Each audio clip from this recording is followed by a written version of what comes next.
Assalamualaikum warahmatullahi wabarakatuh. Alhamdulillah, alhamdulillahilladzi amarana bittaqwa wa huwa alladzi amarana bis-shalah wa man aqamaha faqad aqamad-din wa man tarakaha faqad hadamad-din. Asyhadu an la ilaha illallah wa asyhadu anna Muhammadan abduhu wa rasuluh. Allahumma shalli ala Muhammad wa ala alihi wa sahbihi wa man tabi'ahum bi ihsan ila yaumiddin. Amma ba'd. Kaum muslimin sidang halaqah yang sama-sama mencari rahmat Allah dan juga ridhonya. Alhamdulillah, pada malam hari ini kita diberi kesempatan melanjutkan halaqah pengajian kita. Dan di awal halaqah ini ada baiknya kita kembali mengkaji sebuah hadis dari Jabir, rawahu Muslim, Tirmizi, Ibnu Majah, yang dikutip oleh Syekh Sabit dalam kitabnya Fi Sunnah.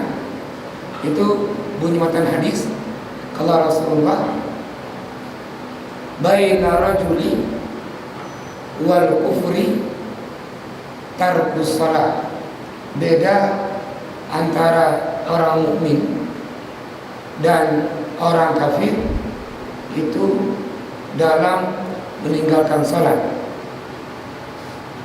Dengan matan yang hampir sama, di lain dikutip oleh Muhammad Zuhairi dalam kitabnya Al-Mu'tamad fil Fiqh Syafi'i, mengatakan bahwa baina rajuli wa baina syirki wal kufri tarkus shalah, beda juga antara orang mukmin dan orang musyrik yang enggak beriman, juga orang kafir, itu ada ketika meninggalkan salat.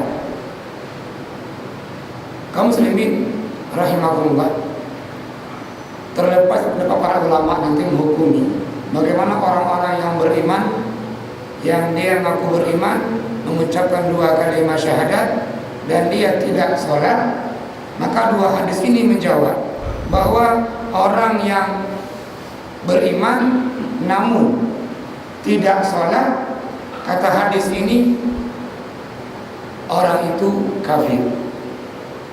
Bahkan dalam hadis yang sahih lagi dikatakan bahwa murah al-Islam wal qawaid salas, agama ini di atas 3 pondasi. Atau yang 3, syahadatu an la ilaha illallah. Yang pertama mengucapkan 2 kalimat syahadat.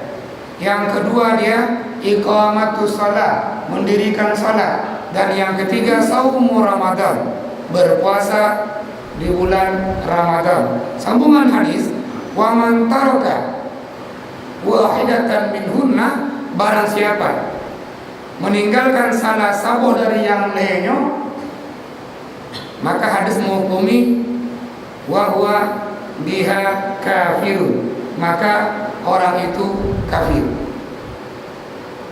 Syahadat ada, sembahyang tidak, sama.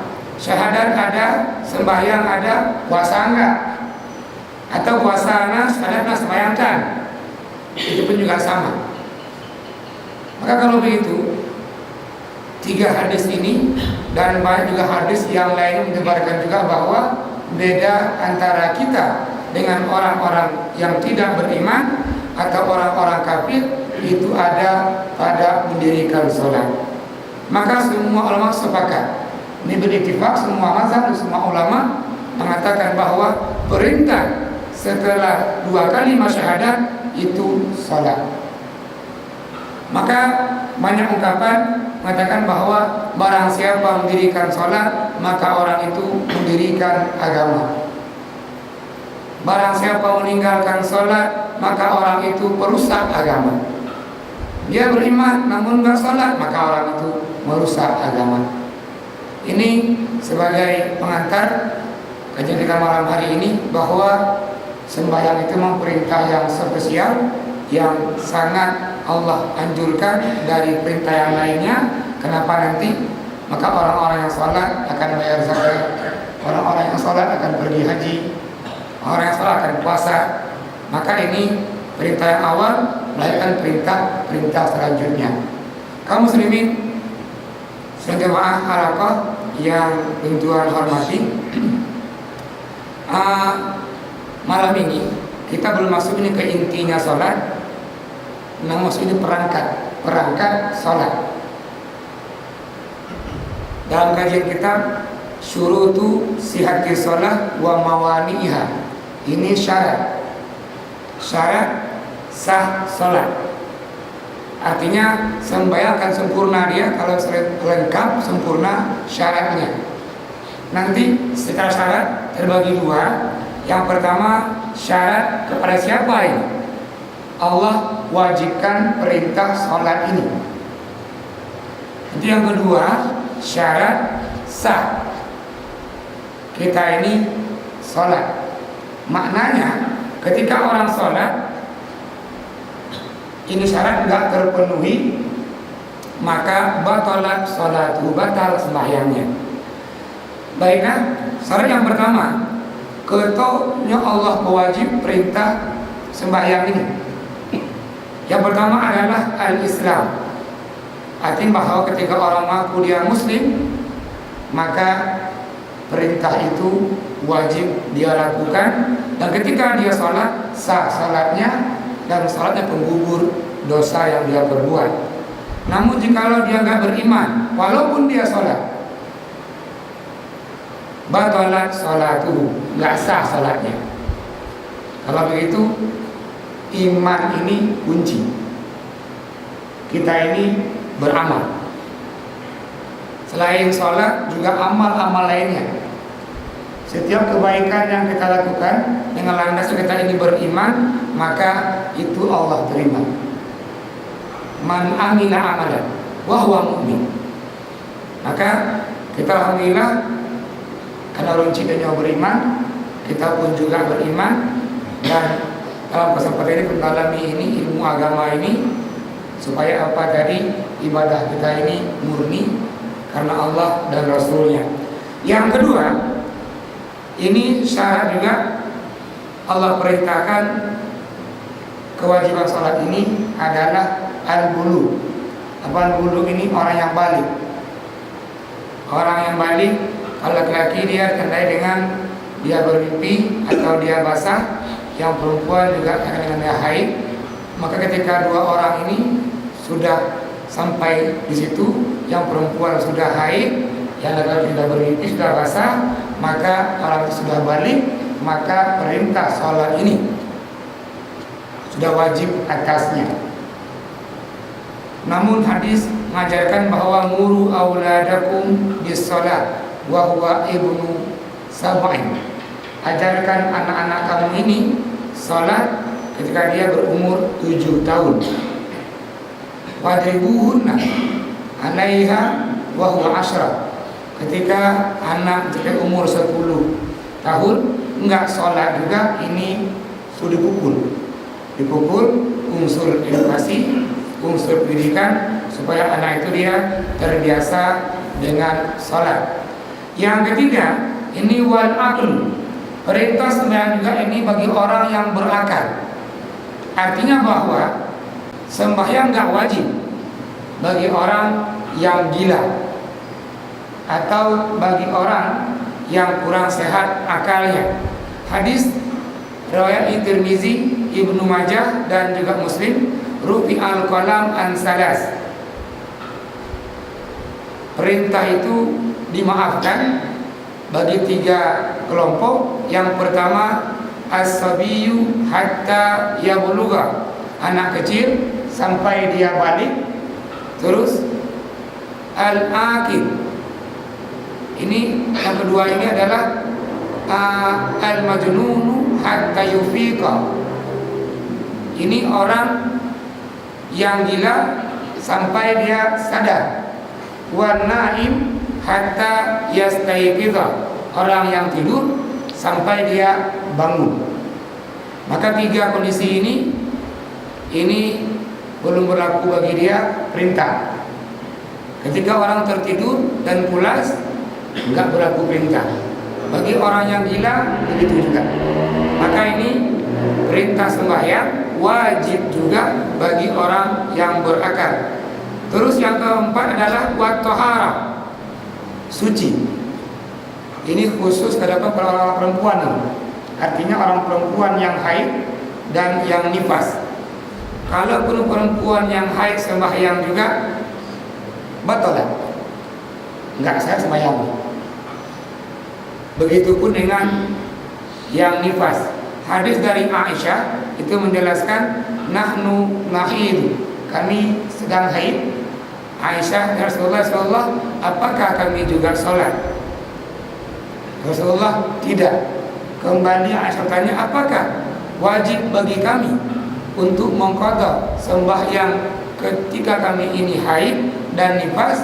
Nabi menjawab, la qada'a lil haid wala lin nifas, al qada'u fi shaum. Ini jawab bahwa bagi orang-orang yang haid, orang-orang yang nifas itu tidak ada qada salat, namun ada qada, kata Nabi, dalam berpuasa. Artinya ketika perempuan haid dia nifas, dia enggak salat, perempuan ini tidak diwajibkan untuk mengqada salatnya. Namun ketika perempuan dia haid atau nifas dalam bulan Ramadan sehingga dia tak berpuasa, maka perempuan itu diwajibkan mengqada dia puasanya. Kaum muslimin secara Arafah yang Tuhan hormati, Yogo pertama membahas syarat sah sembahyang. Silakan yang mau bertanya. Tadi kita ini bicarakan bahwa kepada siapa ini perintah sembahyang Allah wajibkan. Di antara penjelasan Allah tadi al-Islam, syaratnya dia orang Islam, yang kedua dia sudah balik, yang ketiga dia berakal, yang keempat dia suci dari haid dan suci dari nifas. Silakan yang mau tanya. Sambil menunggunya, kita gambarkan juga kedua ini. Ini syarat sah sholat. Ini pokok kita ketahui. Artinya ketika seorang sholat dan tak sempurna syarat sahnya ini, dipastikan bahwa sembahyang dia tidak sah. Yang pertama, ini at-taharah minal hadas. Sebelum kita sholat, maka perintahnya ini mesti suci dari hadas. Ketika kita membahas tentang hadas, baik itu kemarin masalah wudhu dan masalah mandi dan seterusnya, ini kita ulangi lagi bahwa nanti dia hadas ada dua, al-asghar sama al-akbar, yang kecil dan yang besar. Yang besar kita bersihkan melalui mandi, dan yang kecil tadi melalui berwudu. Artinya tadi bahwa sebelum sholat pastikan bahwa kita ini suci dari hadas. Maka Nabi jelaskan, la salata liman ahdatha hatta yatawadda. Enggak sah sembahyang seseorang ketika dia berhadas sampai dia berwudu. Artinya dia berwudu mensucikan dari hadas yang kecil. Yang kedua, at-taharah minan najas. Suci juga dari najis. Menyebelum pun hadas. Yang kedua ini najis. Ketika kajiannya sebelum sholat atau ketika orang sholat, dia mesti suci juga dari najis. Kalau begitu, yang pertama orangnya dari najis, yang kedua tempat dia sholat suci dari najis, yang ketiga pakaian yang dia pakai itu pun juga suci dari najis. Macam-macam najis kita sudah bahas sebelumnya, namun ini kembali kita ulang. Rasulullah menyampaikan dalam hadis riwayat Daruqutni dari Anas bin Malik, kata Rasulullah, tanazahu minal bau, sucikan dirimu dari kencing. Sambungan hadis, fa inna ammatan azabil qabri minhu, kebanyakan azab kubur gara-gara orang gak mensucikan dirinya setelah dia buang air kecil. Maka hadis yang kedua lagi tadi, tanazzahu minal bau, sucikan diri kita ini setelah kita buang air kecil, karena tadi bukan hanya menghambat dia sahnya sembahyang, yang kedua juga bahwa kebanyakan azab kubur itu dari orang-orang yang tidak membersihkan dirinya ketika dia buang air kecil. Yang kedua, ini suci pakaiannya. Perintah Al-Quran dalam surah Al-Mudaththir itu ayat keempat, apa kata Allah? Wa thiyabaka fatahhir, maka pakaianmu itu sucikan. Ini perintah Al-Quran. Dan banyak hadis yang menjelaskan bahwa kita ketika sholat dan mau sholat, suci juga pakaian yang kita pakai ini. Nanti bagaimana kalau seandainya, maaf, sangat-sangat emergensi di sebuah tempat di kita ini hanya pakaian lain, nah pakaian itu pun dia bernajis. Bagaimana caranya? Apa kita nggak sholat? Ibnu Umar itu mengamalkan. Ibnu Umar memang musafir dengan kapal, dan kapalnya terdampar. Ibnu Umar sembahyangnya tidak menggunakan pakaian, dan bahkan dalam bahasa kitabnya dia muryana, dia telanjang. Ini jika memang ini kondisi sangat-sangat emergensi, hanya pakaian mungkin, atau pakaian sabu atau namun pakaian itu bernajis dan tak mungkin dibersihkan. Dalam hadis yang lain, ini seorang perempuan Hafnah, dia tanya ke Rasulullah, ya Rasulullah, saya tidak punya pakaian, hanya sabuk, dan pakaian itu kena dengan darah haid, bagaimana saya sholat?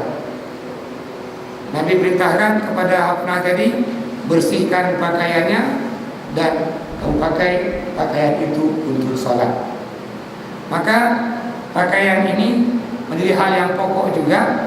Artinya ketika orang sembahyang pakaiannya bernajis dan sholatnya batalan, tidak sah. Dan yang ketiga adalah suci ini juga tempatnya, taharatul makan. Ketika orang sholat, pastikan bahwa tempat sholat kita itu minimalnya tempat sujud kita, tempat kita berdiri itu dia suci. Hadis menjelaskan, ada seorang Arabi, ini orang Arab Badui, kencing di masjid. Sahabatnya kepengen, bahkan Umar pun mulai memegang dia pedangnya. Rasulullah tahan, orang ini nggak paham.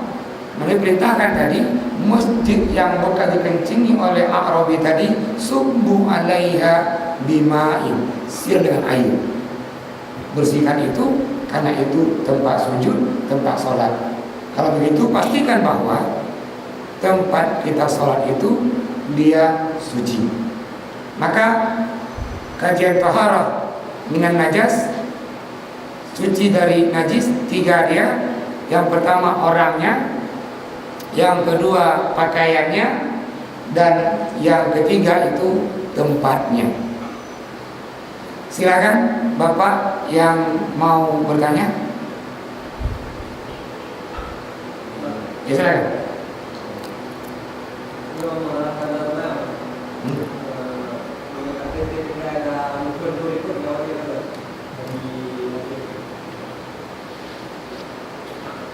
Iya, terima kasih.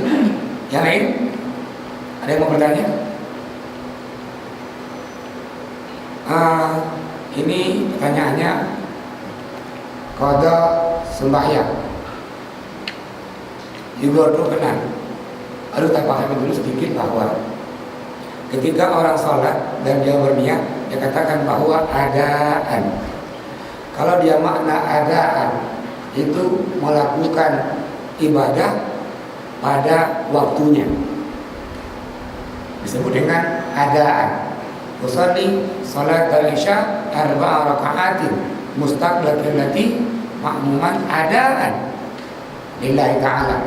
Maka adaan maknanya bahwa mengerjakan sholat itu pada waktunya. Yang kedua, ada dia namanya qadaan. Apa itu qada? Melakukan sebuah ibadah bukan pada waktunya. Ketika Ramadan diwajibkan berpuasa. Orang yang berpuasa Ramadan ini dia adaan. Ada orang perempuan mungkin dia haid, nggak puasa di Ramadan, dia ambil di luar Ramadan. Maka ketika dia berpuasa namanya dia mengqada atau qadaan, berpuasa di luar waktu puasa. Yang ketiga ada namanya dia jam'an. Ini menjamak waktu sholat. Mungkin zuhur dibawa ke asar atau asar tarik ke zuhur. Jadi dia namanya menjamak salat. Malam ini pertanyaannya adalah bagaimana hukumnya kita ini mengqada salat. Yang pertama, qada yang disepakati oleh semua ulama dan semua jumhur sepakat berangkat dari hadis man nasiya an salatin aw nama anha. Barang siapa yang lupa atau orang yang tidur, falisalliha maka zakaroha, maka orang ini hendaklah salat kapan dia ingat dan kapan dia bangun.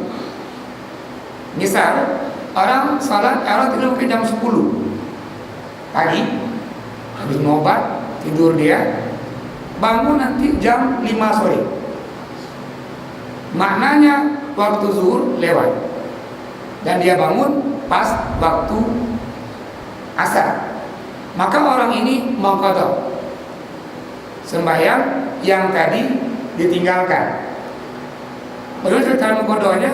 Kalau dia asar ada jamaah di situ, maka dia ambil dulu. Sedang asar berjamaah. Setelah asar, ini adalah waktu ini, waktu termasuk larangan sholat. Namun jumhur sepakat juga dalam waktu ini sembahyang yang tinggal boleh.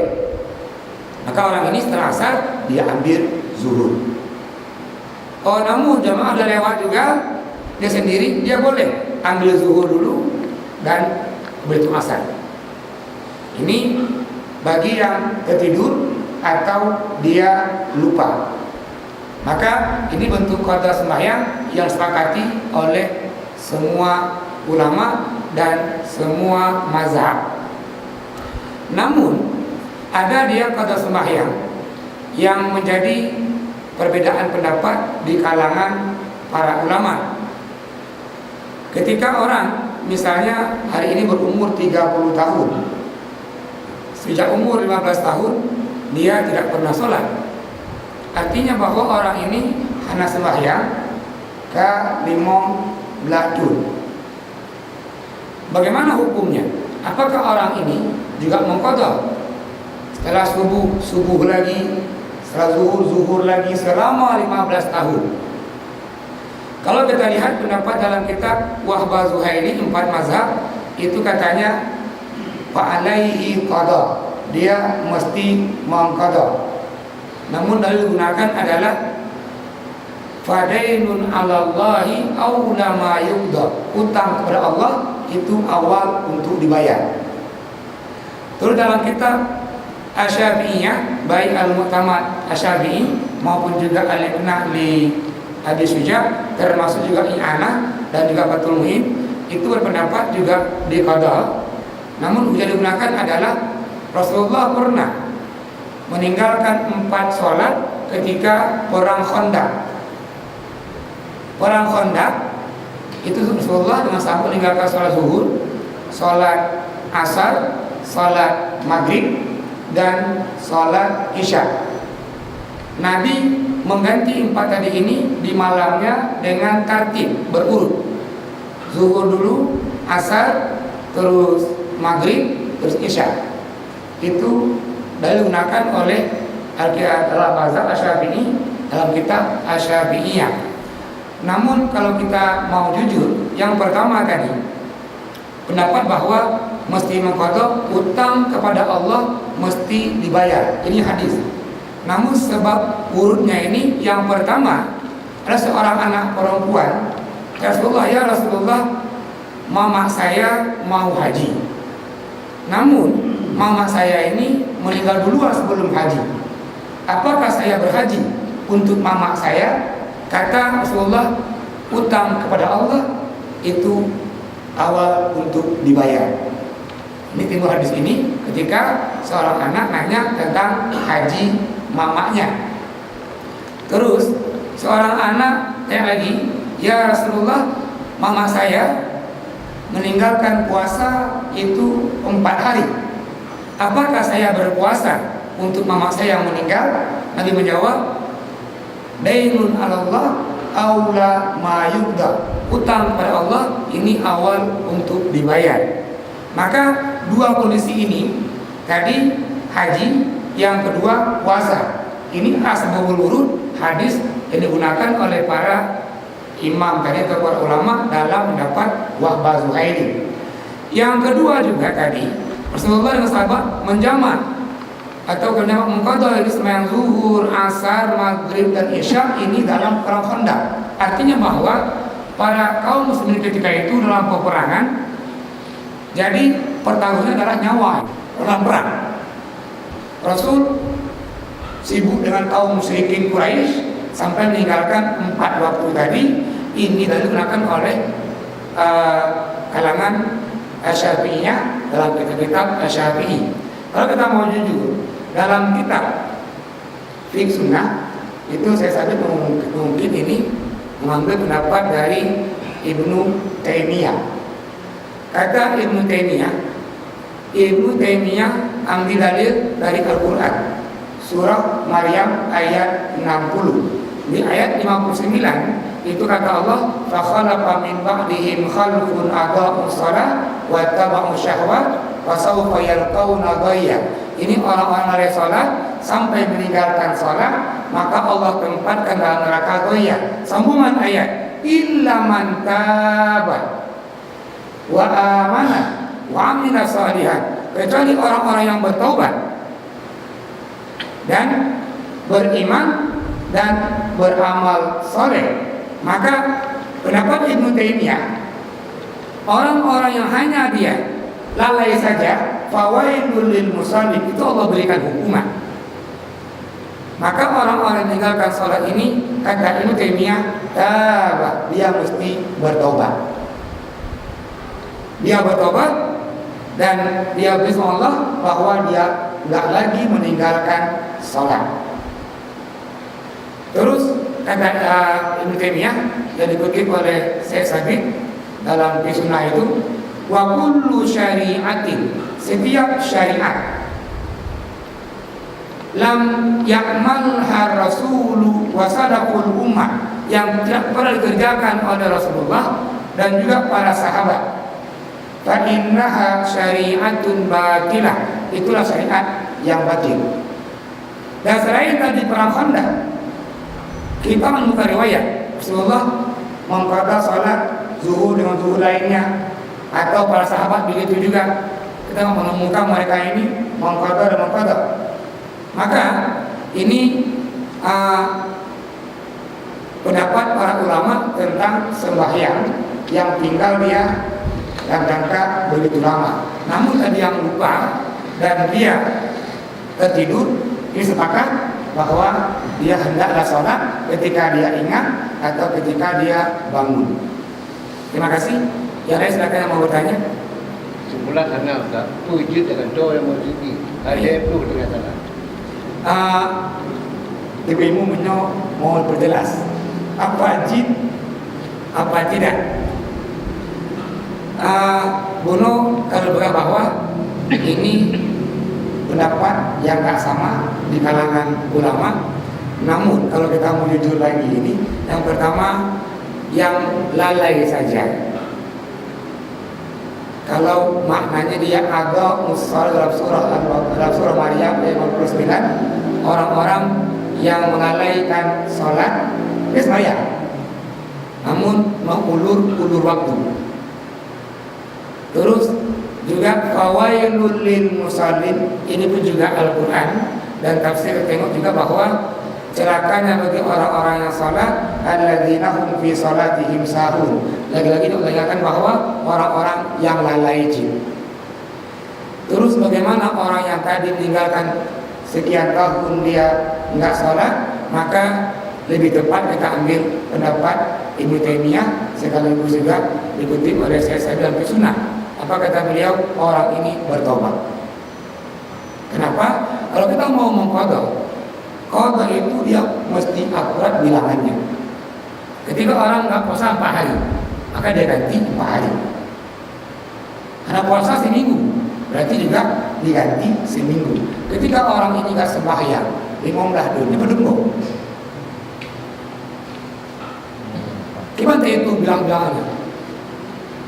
Oleh subuh-subuh lah, asal-asal lah, silap subuh lah. Artinya bahwa bilangannya nggak akurat. Dan terus ittiba, mengikuti sunnah Nabi ini, dia ada angka-angkanya. Salah satu syarat adalah dia masuk bilangan.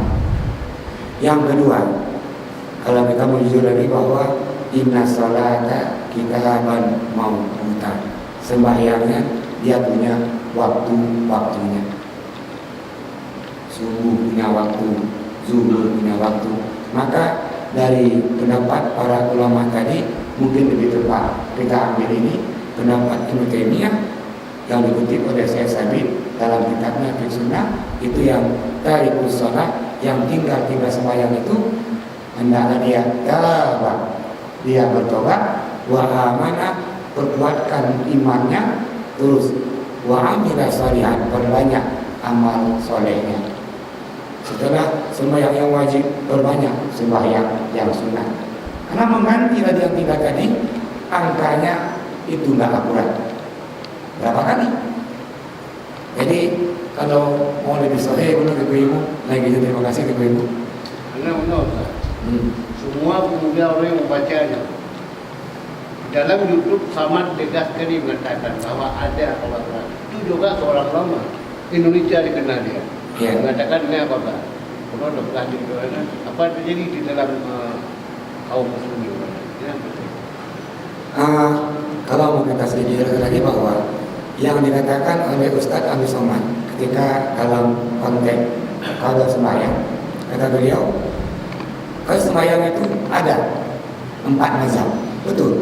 Yang pada awal tadi dalam fikih al-Islami bila wahwa Zuhaili, ini kan 4 mazhab. 4 mazhab mengatakan dia ada qadha, namun dalil digunakan adalah utang kepada Allah itu awal untuk dibayar. Kalau utang kepada Allah, ini kan terlalu umum. Apa umumnya? Termasuk dia ada puasa, setuna mungkin sembahyang, mungkin zakat. Artinya bahwa kalau kajian lebih rinci, nggak tertutup hanya untuk sholat. Kalau buka kitab Wahbah Zuhaili, kalau bacain, maka dalil digunakan oleh para mazhab tadi dalam kitab 4 mazhab itu adalah utang kepada Allah itu awal untuk dibayar. Sementara tadi yang dikutip oleh Ibnu Taimiyah juga Syekh Sabit, ini adalah Al-Quran dan juga hadis Rasulullah. Artinya bahwa para mufassirin menjelaskan orang-orang yang lalai saja Allah tempatkan neraka waib.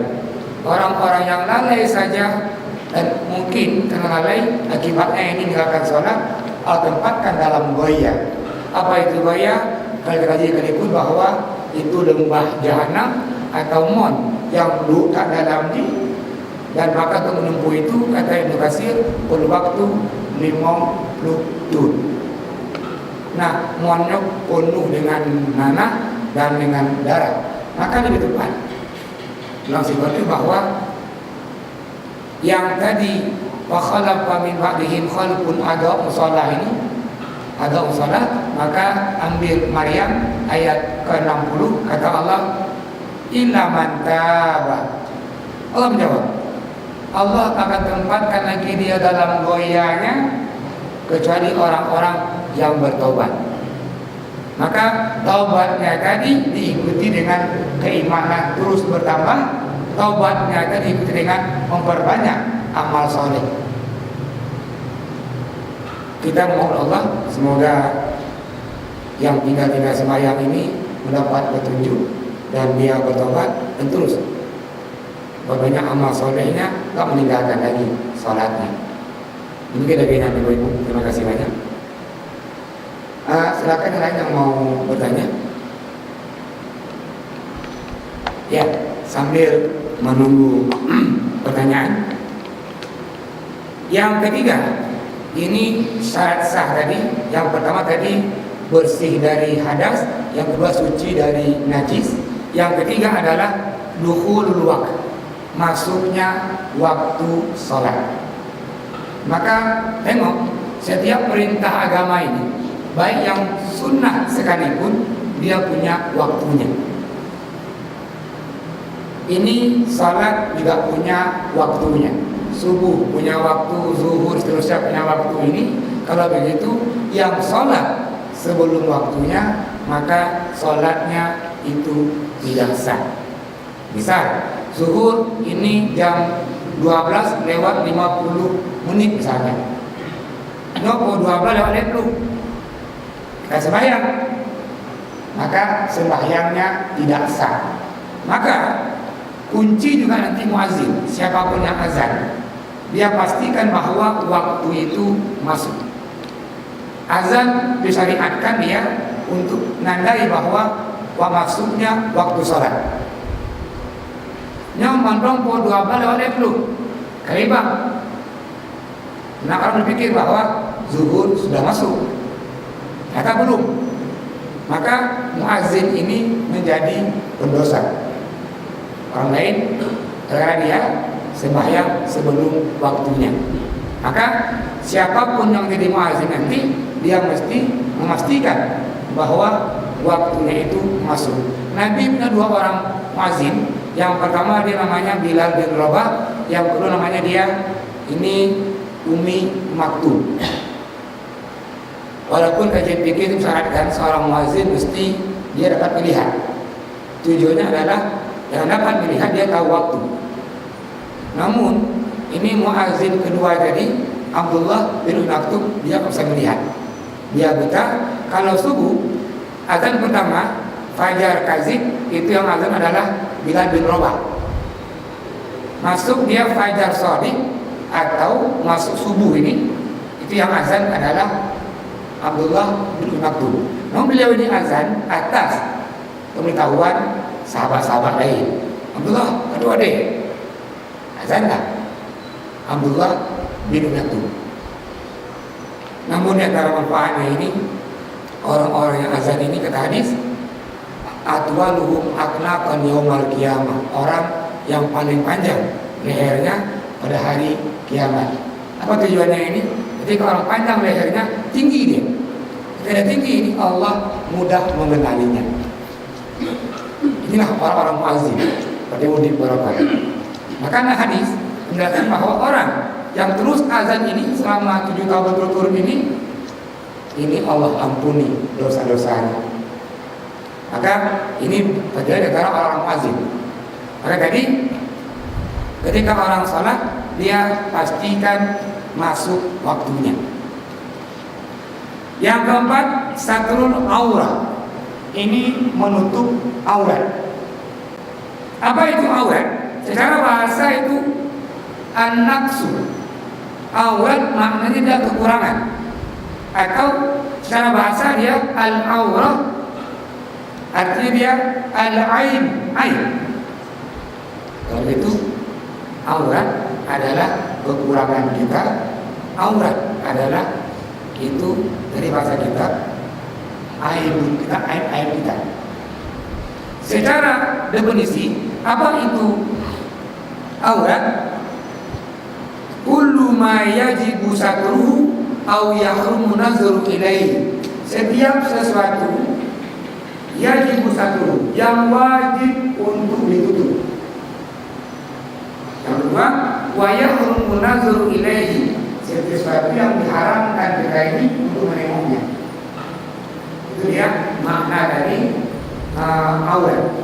Maka ketika orang sholat, dia mesti menutup auratnya.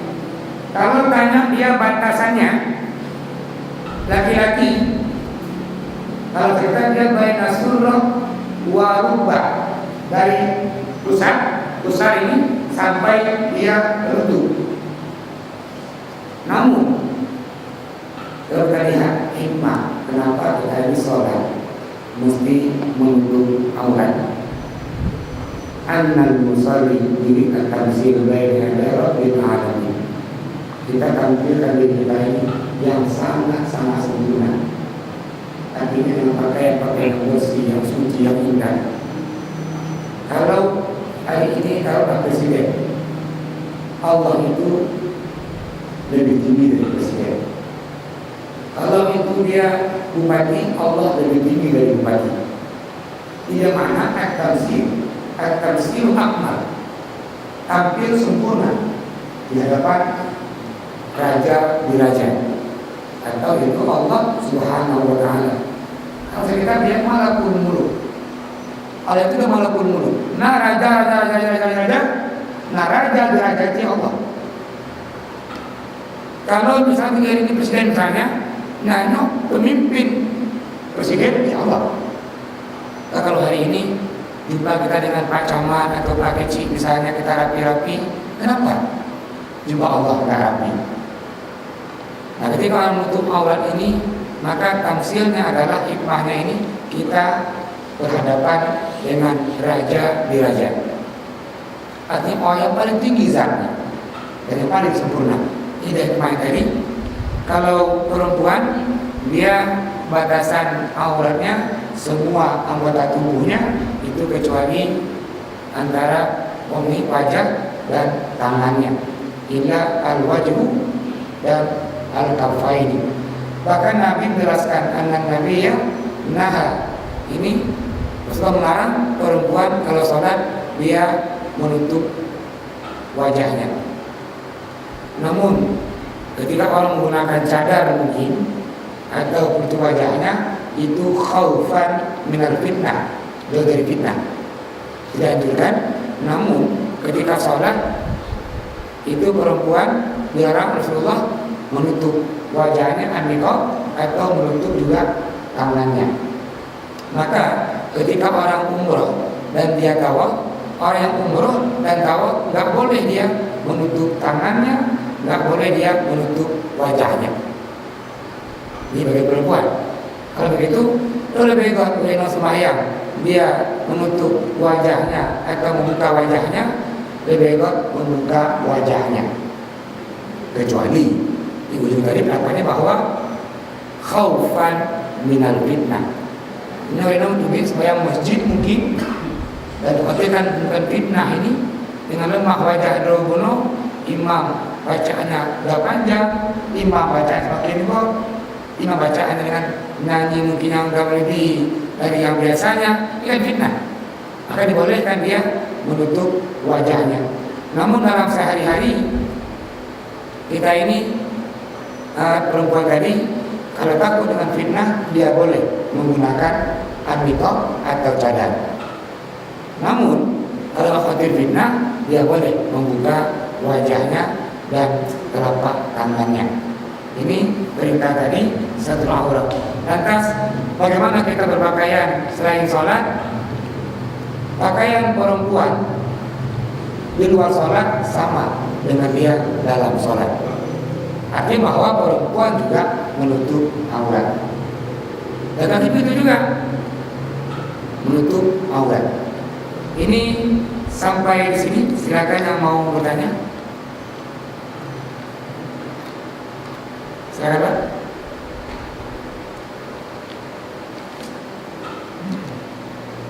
Ya. Ibu sambung, bagaimana kriteria kita ini menutup aurat? Yustaratu fisatir, disyaratkan untuk pakaian yang kita pakai ini untuk menutup aurat itu tidak nampak dia warna kulit. Kalau begitu sunahkan dia pakaian yang tebal. Makna tebalnya dia tidak nampak warna kulitnya. Kalau dia tipis dan nampak warna kulitnya, ini patut kalau dimakruhkan. Orang butuh aurat dengan pakaian yang tipis. Kalau begitu tutuplah aurat ini dengan pakaian yang tebal. Namun bagi orang laki-laki, dia Rasul melarang kita ini menutup aurat menggunakan dia pakaian dari sutra al-harir. Dan bahkan juga Rasul mengajarkan orang yang pakai harir itu pun juga tidak boleh dipakai untuk sholat. Ini sutra ini yang mahal dan dia mewah memang. Nah ini sutra. Terus yukrahu aysan ya rajul, orang laki-laki makruh juga hukumnya ini ketika dia sholat wa mulsam. Makna mulsam adalah ayyubati fahu biyadihi au bighairiha. Ulama sembahyang tutup mulutnya dengan tangannya, itu makruh. Atau tidak tutup mulutnya dengan ijazahnya, itu pun juga makruh, kecuali kalau hajat. Apa hajat? Sakit ibu, kalau ayah ada ambil tentu itu dibolehkan. Di bawah ini hajat, atau mungkin ini luka ketika orang mungkin ya di padang pasir ketukan dunia ini buka, boleh dia menutup. Namun yang tanpa ada hajat dia makruh sembahyangnya menutup habarono. Ini yang untuk habarono takut mulsam.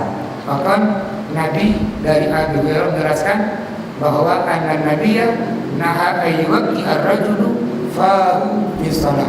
Nabi melarang yang laki-laki sembahyang dia menutup mulutnya. Ini bagian dari menutup aurat. Terus setelah itu ini juga hadis melarang bahwa an-nabiyya naha as-salata bi saubin harir.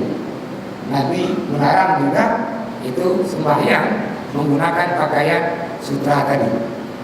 Ini hadisnya.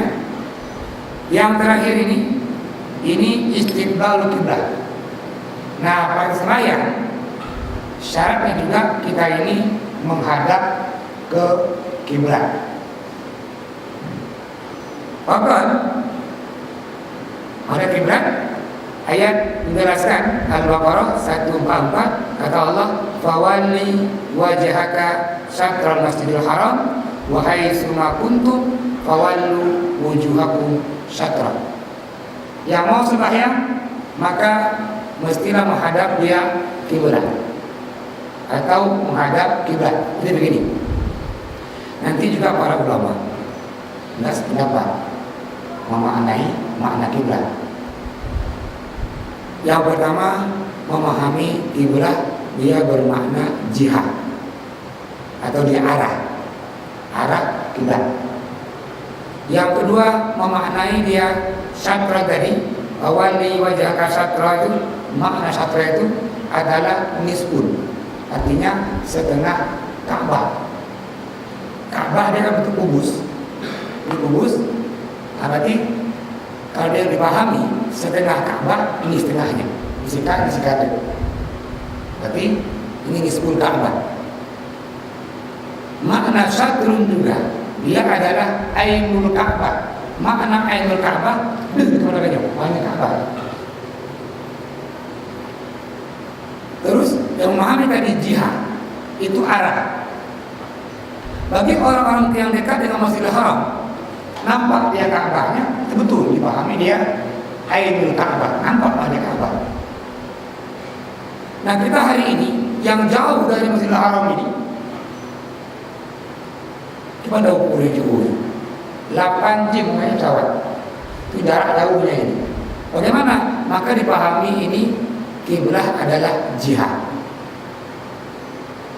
Nanti badan ru'yah dan juga hisab juga ini menentukan mana arah-arahnya. Atau daerah itu menentukan di arah kiblat. Kenapa? Kita nggak punya ilmu untuk mengukur ini. Apakah masjid Tuhanya mengarah kiblat? Apakah masjid Abu mengarah kiblat? Namun rata-rata semua masjid sebelum dibangun itu menetapkan dia arah kiblat.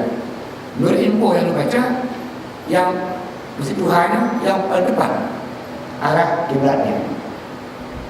Bukan bermakna bahwa masjid Abu ke depan. Namun akan gunung ini Ka'bah. Mungkin masjidnya arah gunung. Masjid ini arah gunung. Mungkin masjid ini arah gunung. Atau lucu loh. Ini Ka'bah misalnya. Ini Jabal Qubais. Lalu menjelaskan yang Jabal Qubais ini apakah terus sembahyang ada Ibrahim? Karena ini Ka'bahnya. Ini tinggi gunung. Jabal Abi Qubais kan tinggi dia. Ketika kalau di atas ini, apakah mesti naik bawah dia? Karena Ka'bah di bawah.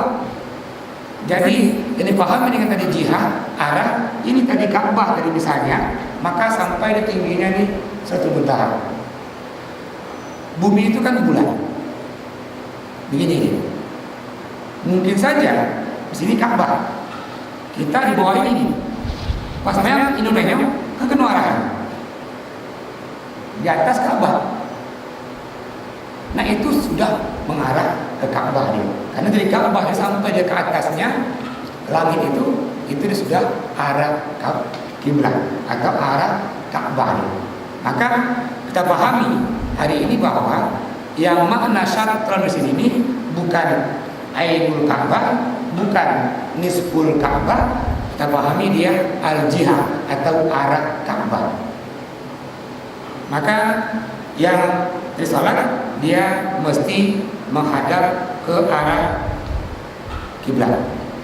Ini syarat menghadap ke kiblat. Silakan yang mau bertanya. Ya, silakan Muslim.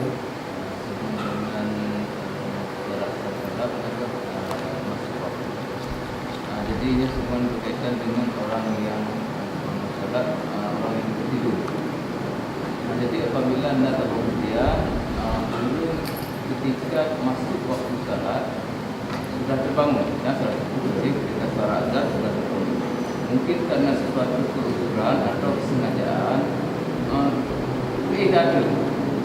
Jadi dengan niat jika bangun akan sayang. Tapi ternyata ketika terbangun sudah lewat waktu salat. Hanya pertimbangan. Iya. Terima kasih. Ini niatnya adalah bagaimana orang sudah bangun subuh misalnya, sudah bangun, namun nggak langsung bangun dia, langsung sholat, alah tambah baju cuci. Nah si ada. Namun si ada gunung kayak kepulauan atau ketujuh, dan maknanya bahwa makna si ada gunung kagak ada subuh. Bagaimana hukumnya? Nabi mencontohkan dalam sebuah peperangan dan malam hari itu Nabi nggak tidur, takut subuh nggak bangun. Kata Bilal, ya Rasulullah, kenapa engkau nggak tidur? Rasulullah, saya takut dia Bilal, pagi saya nggak bangun.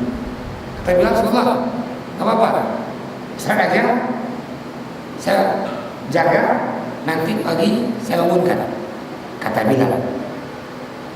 Rasulullah tidur. Namun di pagi hari itu juga subuh. Bilal menyender di samping perang tadi, dan sahabat ini juga tertidur. Dia tidur juga. Nah pas bangun perasaan Nabi tadi, matahari naik. Makna bahwa Nabi dan sahabat ketika itu sembahyang subuhnya enggak lagi di waktunya.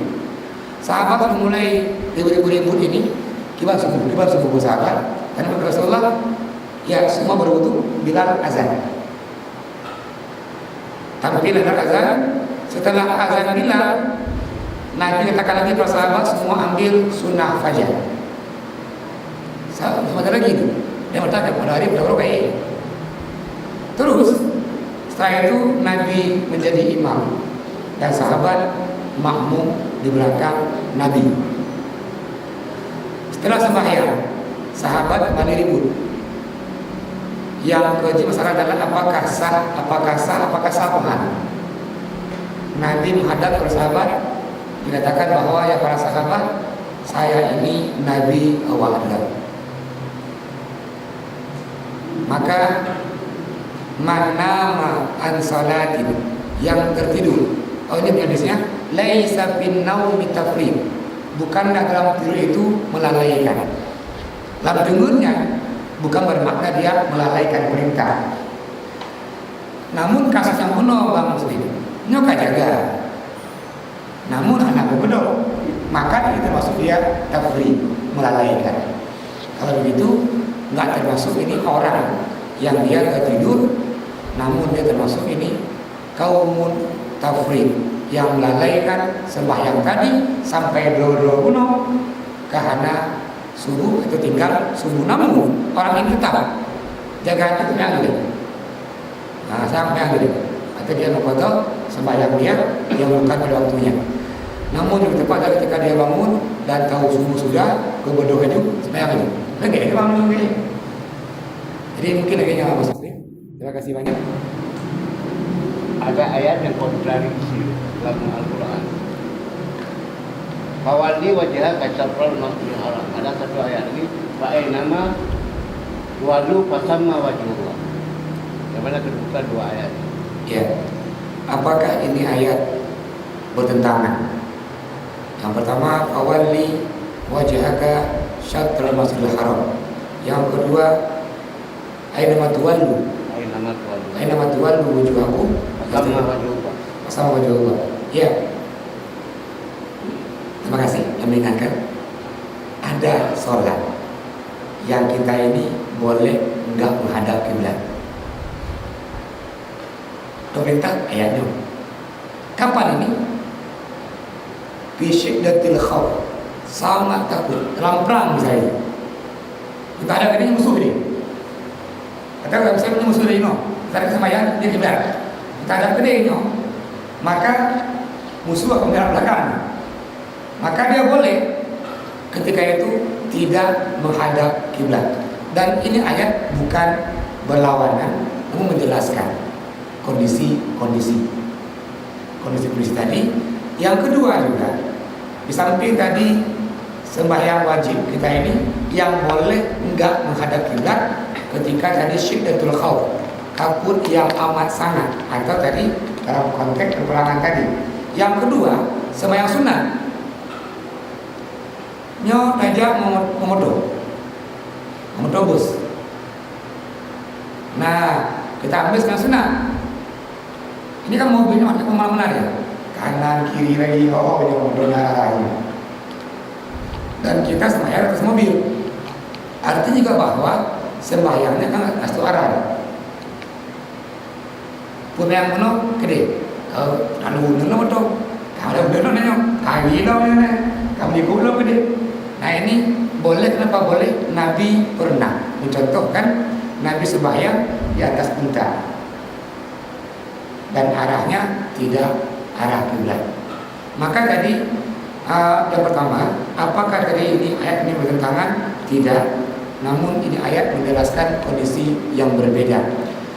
Maka yang kedua tadi, boleh sembahyang wajib kita ini enggak menghadap kiblat kalau kondisinya ini syiddatul khauf, dalam kondisi itu takut. Maka ketika kita menjelaskan kenapa boleh kita ini menghadap selain kiblat ketika kita takut, ambil ayat tadi, ayat nama Tuhan.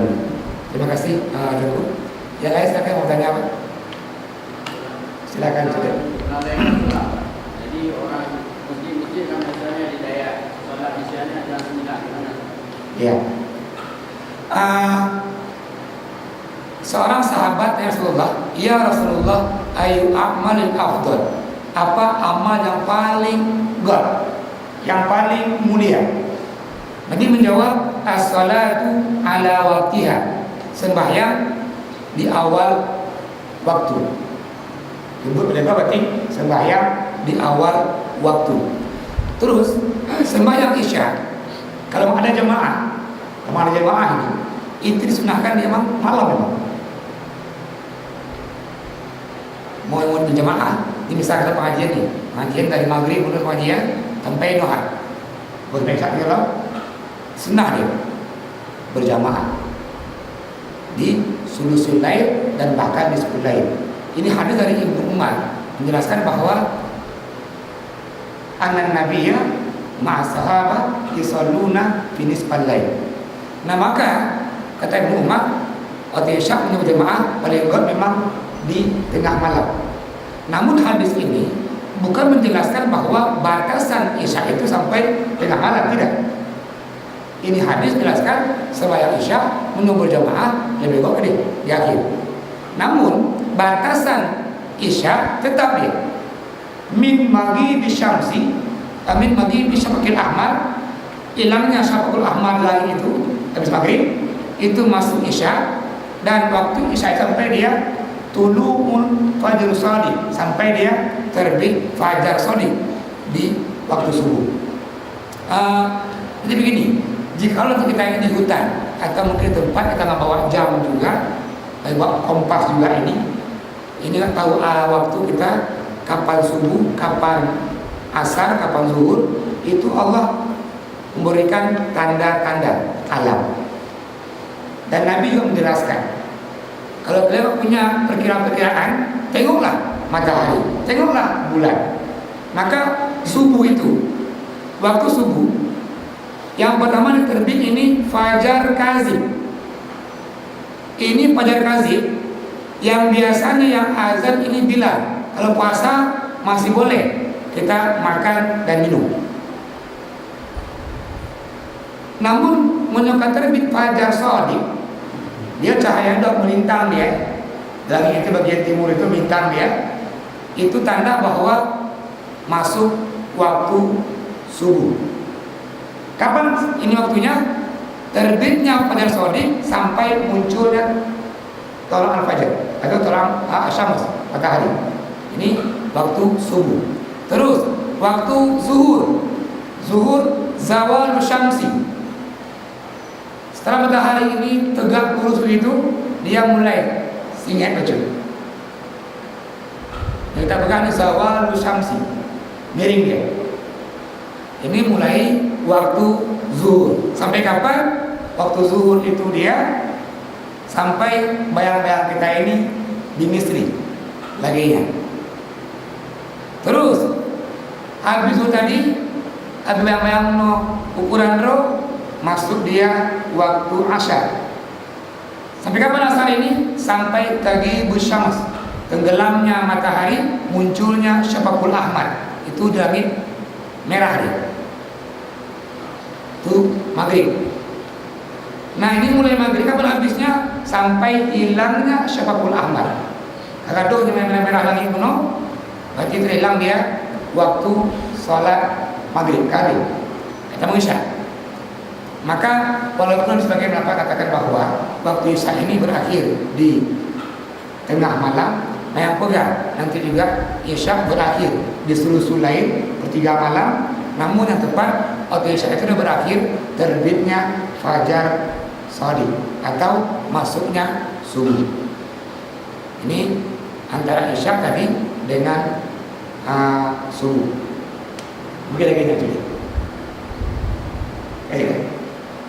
Ya, silakan sang PTKB. Baiklah. Yang berpokok adalah yugo sembahyang.